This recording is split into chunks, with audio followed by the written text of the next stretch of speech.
latest news, what was said on Fox News, and later on we've learned from the White House officials. And what was reported that is the CENTCOM commander, Admiral Brad Cooper, has briefed Donald Trump in the Situation Room about the potential final blow to Iran.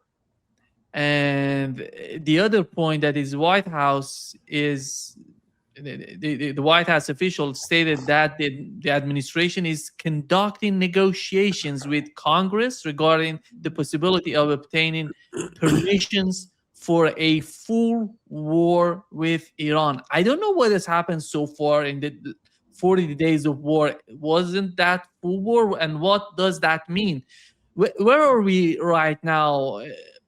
Let me start with Larry, with you. What is your understanding of that? Well, today is the 60th day since the start of the conflict. So they're supposed to, under the War Powers Act, Congress, Trump's going to have to do something.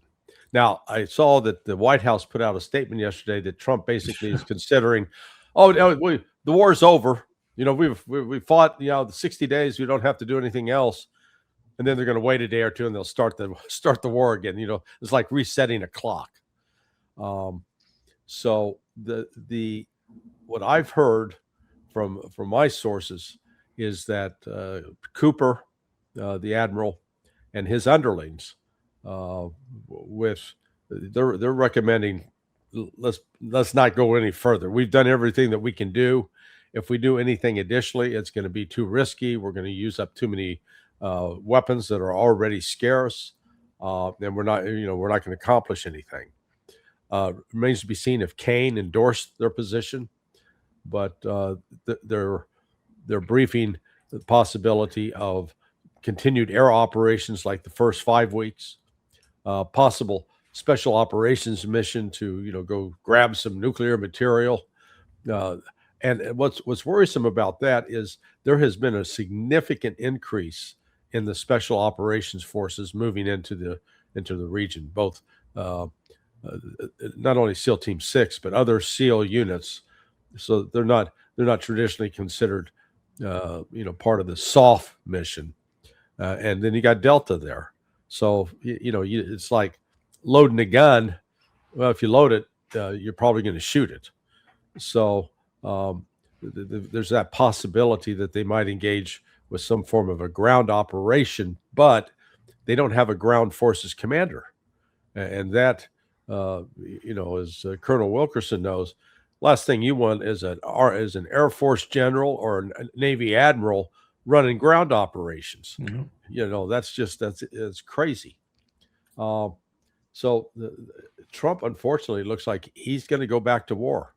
He's not going to take the exit ramp. And so, I don't know if it'll happen this week or first of next week, but I think it'll be in the next 3 or 4 days. Sure hope I'm wrong. Yeah. Carl, your take. Yeah, I kind of agree with Larry. I hope we're both wrong. Just for the benefit of your listeners who might think this is a little bit arcane, let me try to simplify it for them with regard to the War Powers Resolution. First of all, the War Powers Resolution is unconstitutional. Anybody in the business of interpreting the Constitution, originalist or modernist, will come to that conclusion if they're worth a damn. It was an attempt by the Congress to get the best of both worlds. That is to say, to have something to say about the constitutional propriety, rightness, if you will, rectitude of a conflict, but at the same time retain their wonderful capacity to not support it unless it was successful. In other words, the Congress wanted to look at it for a while, 60 days maybe, and say, oh, it's a failure. Now let's criticize the president from both sides of the aisle. Or now it's a success. Let's say we authorized it and let's go ahead. So the War Powers Resolution is a dilution of the Constitution. Nixon didn't understand that. His lawyers didn't understand that. So he vetoed it. I mean, it was crazy. It was no abridgment on presidential power. It is indeed, as H.W. Bush said one time, It's an enhancement of presidential power. So, and these reporting periods are poppycock because the president can lie through his teeth, or as Larry just said, Trump was also advocating yesterday that ceasefire, stop the war. So 60 days hadn't passed. I mean, these are the kind of concoctions, and I've been there when presidents and their teams like Colin Powell and Dick Cheney and others came up with these excuses with regard to this sort of thing. All that said, we are at a position now where with Hegseth's testimony, with testimony of others that was indirect, like Scott Bessent, and with the president's statements that the Congress ought to stand up and take some action. If for no other reason, the chairman, I think it was, of the House Armed Services Committee, of the subcommittee that looks directly at defense appropriations, he was apoplectic about the money we're spending. And he actually said we're spending more right now on security, he said the Defense Department, but you look at the security budget, it's twice that, than we did at any given day in World War II. And this is absurd, he said. So this is all going to come to a head, I think, around the time of the midterms. And it's going to come to a nasty head because we really are sucking hind, whatever, with regard to our debt. And this is just deepening it and deepening it and deepening it. And at the same time, you probably saw that the meeting they're going to have in Colombia, 60 countries, I think, coming, didn't even invite us. So this is the future for the United States of America, whether it's a climate crisis like this is involved with, or whether it's any other issue. They do not want us there, and they will not want us there in the future. Our policy consists of two elements, military power and sanctions and military power. We have no other policy.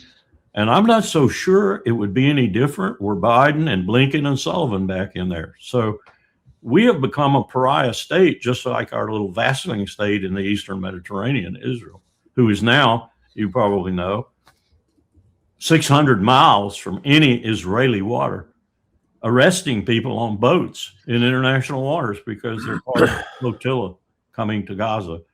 You just can't be a bigger violator of what we always said was international law and what it means.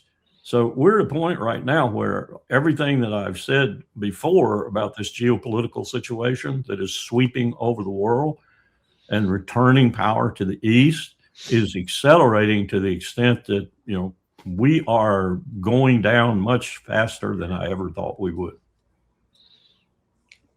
Larry, when it comes to the objectives of the attack, as you've mentioned, it could be imminent. It could be any time, any moment this week or in the coming days. What are the main objective if they go that way? You're talking about the ground invasion.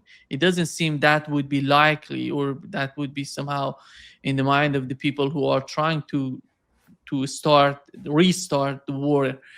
And the other point is what it seems to me that the blockade is failing, and the Trump administration, despite having this sort of rhetoric that is so successful, they're getting to the point to understand that the blockade is not working. That's why they need a new round of war. Your understanding of that? You obviously haven't read my piece at sonar21.com. That's sonar21.com. Okay, look, this blockade is it's a charade. It's a complete made for TV, made to fool the United States citizens.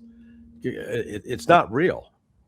The U.S. Navy right now has deployed about you got 3 carrier strike groups, and each of those carrier strike groups carry they have between 3 and 4 ships, destroyers, cruisers. So let's go with 4 piece. That's 12.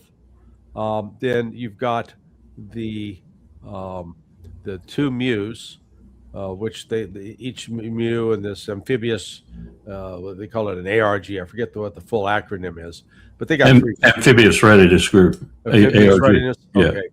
Amphibious readiness group. So they got 3 ships per each of those, and again. you take out the aircraft carriers and the carrier strike groups, because they're not going to pull up alongside some ship and board it. So basically, you got a total of about 11 ships that could be used to board a tanker or a cargo vessel. Well, the other thing is we're keeping the U.S. Navy 200 miles offshore of Iran. Okay, we're not getting inside that 200-mile barrier, because if they get close, they get shot. Well, so what does Iran do? Because we said we blockaded their ports. We haven't blockaded their ports. Nonsense. So the Iranian vessel comes out of port, whether it's Bandar Abbas or Karg Island. So it stays within the 12-mile limit of territorial waters. Okay, 12 miles out, plenty of depth. And so they're about 180 miles away from the nearest U.S. ship.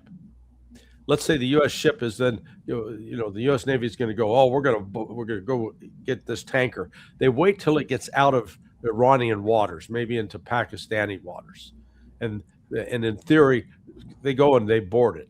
Okay, once they board it, they either have to have a prize crew and a crew that takes control of the ship and sails it, or in any event, they have the ship that was used to basically stop the Iranian vessel.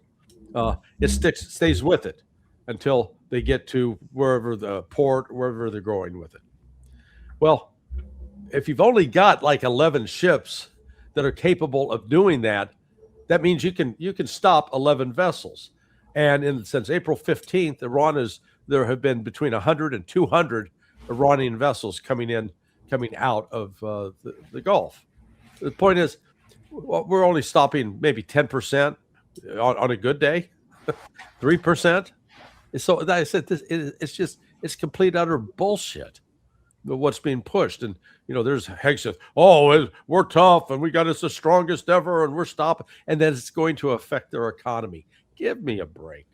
The number I heard yesterday was the oil that Iran had out on the open seas that had been sold, 150 million barrels of oil, selling at about $140 per barrel. Do the math.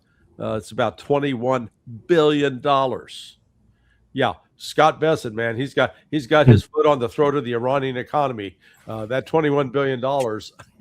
And I mean, it's just, the United States is engaged in one of the greatest acts of mass delusion that I've ever seen. On top of that, Nima, I'm coming back from the coffee shop this morning about 7 a.m. and I'm tuned into NPR, and the woman says there are still 2,000 plus ships stuck off the Strait of Hormuz with about 15,000 mariners on them, and they're starving. They don't have clean water to drink, and they don't have any place to go. So what are we doing? Yeah. But absolutely screwing up the world. Yeah. Colonel, there was a report on CBS. Here is what it says, that major fire aboard USS Higgins disabled the ship, causing total power and propulsion loss. Incident happened in the Indo-Pacific region, but the exact location is undisclosed. No crew casualties so far. And this is part of that campaign against, that they're, because they're controlling Indo-Pacific. If you remember, one of these tankers, Iranian tankers, was seized in the Pacific. And I don't know how costly is this operation of the whole concept of blockade so far. It's unbelievable what's going on with that. Well, the figure I got yesterday from the Pentagon was $28.7 billion so far. The question I asked simply was, how much does this war cost us to this point? I suspect that's about half of what the real cost is, but nonetheless, that's significant cost. So your point is made. And to what purpose? That's the big question. To what purpose? That's what the Congress should be asking. To what purpose are we spending all of this money? And why are we doing the war in the first place? Because there's not been a really good explanation yet. From Hegseth, from Bessent, from Trump himself, from J.D. Vance, there's not been a good explanation. We don't like Iran. Okay, that's not really a good strategic rationale. it's something beyond that. Larry, since Colonel just mentioned the budget, that the spending so far with this war, Pentagon said 2 days ago that it is $25 billion. But today we've learned from U.S. officials that that communicated with CBS News. They said it's $50 billion. Their estimation is 50. It's twice what Pentagon had. Yeah. That's probably closer. Yeah. Well, you look at the the rescue effort for the downed backseater on that F-15, is a special weapons officer or systems weapons officer, whatever they call it. We lost $500 million of planes on just that one day. 2 of the radars that Iran took out in the early days of this war were over $1 billion apiece right there. Reportedly, more than 49 aircraft have been shot or lost during this engagement. So, that probably those aircraft total probably about $2-3 billion, right? So yeah, the numbers keep piling up. But what the hell do we care? It's a credit card, and we don't have to pay the interest on it, or so we tell ourselves. This is like giving your kid goes to college, they get a credit card, and they never have to pay the bill. So you look at the acceleration of the debt. When Donald Trump took office, the debt was at $37 trillion. By the end of December, it had gone up $1 trillion. And then in the next 77 days into 2026, it went up an additional trillion. So it's now 39 trillion. And if that trend line continues, I think by the end of May, end of June at the latest, we'll be up another $1 trillion. And so we'll be at 40. And so this is economically unsustainable. And so this is it's the economic side of this that's going to bring an end to U.S. military operations. The full weight of that has not hit yet. It's starting to hit, though, around the world, and it's creeping here into the United States. Just as the Trump administration opened up the strategic oil reserve and was pumping oil out to try to keep the oil prices down, gasoline prices down. That's now failed. So just in the last 3 days, the price of gas here, at least in Florida, it's gone up 40 cents. So it's going up about 10 to 20 cents a day. Yeah, I run my Toyota Camry down to about half a tank before I fill it up. So several months ago, I was filling it up, fairly expensive filling station too for this area, for about $21, $22. I filled it up the other day with about the same amount of fuel. It was $52. That is going to eat into people's spending.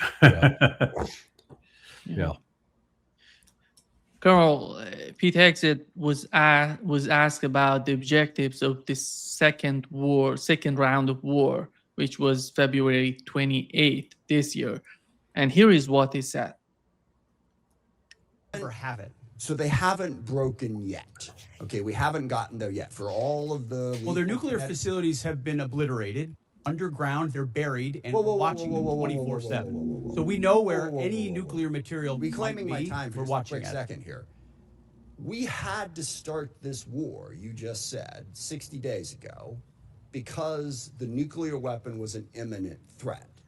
Now you're saying that it was completely obliterated? They had not given up their nuclear ambitions, and they had a conventional shield of thousands of missiles. So Operation Midnight Hammer accomplished nothing of substance. It left us at exactly the same place we were before. So much so their that facilities were bombed and obliterated. Their ambitions continued, and they're building a conventional shield. All right, let me try again. It's the North Korea strategy. You know this very well. The North Korea strategy was use conventional missiles to prevent anybody from... Yeah, basically what he's arguing, Colonel, is that they have destroyed, they have obliterated the Iranian nuclear program or that enriched uranium, but the ambitions were there, the desire was there. We were there to destroy the desire. How is that that didn't help him? That's a casus belli, the desire. I would have loved to have been there at that moment when he said, the example of North Korea? Because I would have just come back with North Korea's got the bomb. I mean, you know, what an example to use. North Korea's got the bomb. And North Korea told us they had the bomb when we went forward trying to entice them with an economic package to not get the bomb. It wasn't a war. It wasn't a war. We didn't even threaten a war. We essentially said, here's what you can have. This is a hugely generous package. And it was. It was amazing it got through Dick Cheney. I couldn't believe it got through Dick Cheney because we were going to give the North Koreans a whole new economy, a whole new relationship with the United States. Their response was, we got the bomb, dude. Yeah. Basically, this is the main sort of discussion right now in Iran, because many people believe that Iran needs some sort of deterrent, because they don't believe that the United States or Israel would respect any sort of agreement. That's the majority of Iranians right now talking about what is the future of the nuclear program of Iran if they decide to attack us again and again, if nobody cares about these attacks. Well, given the track record of both countries, Israel and the United States, how could you come to any other conclusion, really? Yeah. Larry, you remember when this war started, Europeans were totally, at least, Merz in Germany was saying, they're doing our dirty job. Let's do regime change in Iran. Right now, he's totally against, somehow he has some sort of huge differences with Donald Trump because he put something out and Donald Trump responding to him. But after all, looking at the situation with the way that the United States pushed the whole Iranian sort of public opinion toward what would be the future for them, how do you understand that? Well, the United States we failed to learn any lessons from history, for starters. The thing I've become sort of obsessed with this week has been a reaction to Trump's claim that the Iranian leadership is in disarray, that there's nobody in charge. And this is not something that Trump came up with on his own. This is, I believe, Israeli intelligence that's been transmitted via liaison channels, and the majority in the Trump cabinet have bought onto this. They say, "Oh yeah, that's true," because when I started looking at it in depth, Pezeshkian, Arachi, Galibaf, the Ayatollah himself, Mujtaba Khamenei, and then the head of the IRGC. Turns out all five were IRGC in the Iraq War. Now, Pezeshkian was he was regular army, but he was a medic, and they assigned him to work exclusively with the IRGC. So he was treating and saving the lives of IRGC folks. My point in all of this is that all of these guys who are in leadership positions, they come out of the same background. They didn't serve in necessarily the same exact unit, but they all fought. And four of them are combat veterans, and we ought to put that into the context of remembering our greatest generation that were combat veterans, how they interacted with each other. It wasn't one of great division. And so this tells me that right now Iran actually has probably the strongest, most unified set of leaders that it's had in its history. And we better damn well take that into account, because the notion that they're weak, the notion that they're confused or frightened. I mean, these guys have been to war. Donald Bone Spurs Trump has not. Okay, he found ways to avoid service. Hegseth is the only one in the group that has actually had some military experience, and obviously he didn't learn much from it. So the United States is grossly underestimated the nature of the Iranian leadership, and then the effect that the U.S. attack has had on the Iranian people. Instead, I think John Kiriakou commented the other day, he was watching one of the videos, and it was Iranians in the street waving flags in favor. It was a protest in support of the government. or not a pro. We got to find another word for it. It wasn't a protest. It was a rally. And the camera focused on this one, let's call her a lady. If she would have been a poster girl for a lesbian gathering, she was very butch, you know, exhibited some masculine features. She's the kind of person that probably 3 months ago would have been an opponent of the Iranian regime. And she's out in support, rallying for the Iranian regime. That's the kind of effect we've had on the Iranian people. And Trump and his advisors, they don't understand that. It reminds me of Neiman when I actually saw these photographs. When Bill Clinton ordered the bombing of Serbia, 78 days ultimately, we went after the main bridge there in Belgrade and just relentlessly striking it with bombs. And the second day, they showed a video of Serbs standing on the bridge, extending the middle finger as the jets rolled in.